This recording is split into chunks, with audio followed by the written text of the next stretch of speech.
भारत आणि इंग्लंड दरम्यान आज विविध करार. भारताचे पंतप्रधान मोदी आणि इंग्लंडचे पंतप्रधान स्टार्मर यांची मुंबईत भेट. भारत आणि इंग्लंडच्या पंतप्रधानांमध्ये मुंबईत द्विपक्षीय चर्चा. नवी मुंबई आंतरराष्ट्रीय विमानतळाचं उद्घाटन. पंतप्रधान नरेंद्र मोदींच्या हस्ते उद्घाटन. दिबा पाटलांच्या कार्याचाही केला गौरव. मोदींनी पहिल्याच बैठकीत 7 NOC मंजूर केल्या. आजचा दिवस हा स्वप्नपूर्तीचा दिवस. पंतप्रधान मोदी महाराष्ट्राच्या पाठीशी. मुख्यमंत्री फडणवीसांकडून मोदींचं कौतुक. काही लोक घोटाळे करून विकासात अडथळे निर्माण करतात. मध्यंतरी सरकार आलं पण त्यांनी मेट्रोचं काम रोखलं. पंतप्रधान मोदींचा महाविकास आघाडीवर निशाणा. काँग्रेसच्या कमजोरीमुळे दहशतवादाला बळ मिळालं. काँग्रेसने दहशतवादासमोर गुडघे टेकले. पंतप्रधान मोदींचा काँग्रेसवर घणाघात. मुंबईच्या पहिल्या भुयारी मेट्रो मार्गाचं पंतप्रधान मोदींच्या हस्ते लोकार्पण. मोदींच्या हस्ते वन ॲपचंही लोकार्पण.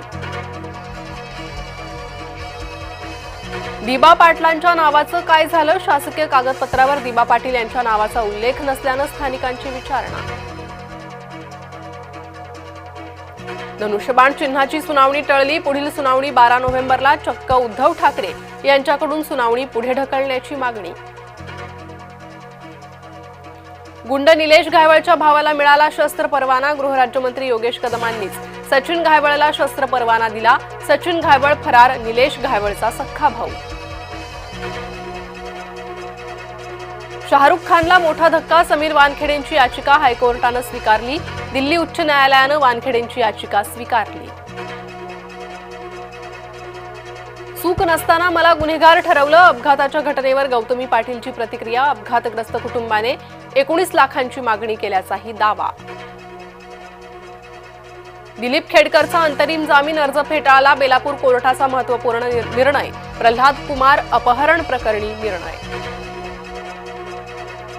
मराठा आरक्षणाच्या GRवर तुमची भूमिका अयोग्य. राष्ट्रवादीच्या बैठकीत अजित पवारांनी भुजबळांना सुनावलं. जबाबदार सूत्रांकडून मिळाली माहिती. अमरावतीत प्राध्यापक आणि विद्यार्थ्यांमध्ये धक्काबुक्की. परीक्षा अर्ज भरण्याच्या ऑनलाईन पोर्टलसाठी विद्यार्थ्यांचं आंदोलन. आंदोलनाचा व्हिडिओ शूट केल्यामुळे प्राध्यापकानं विद्यार्थ्याचा मोबाईल खेचला. ड्रग्ज तस्करांच्या मुसक्या आवळल्या. ईडीकडून मुंबईतील 8 ठिकाणी एकाच वेळी शोध मोहीम.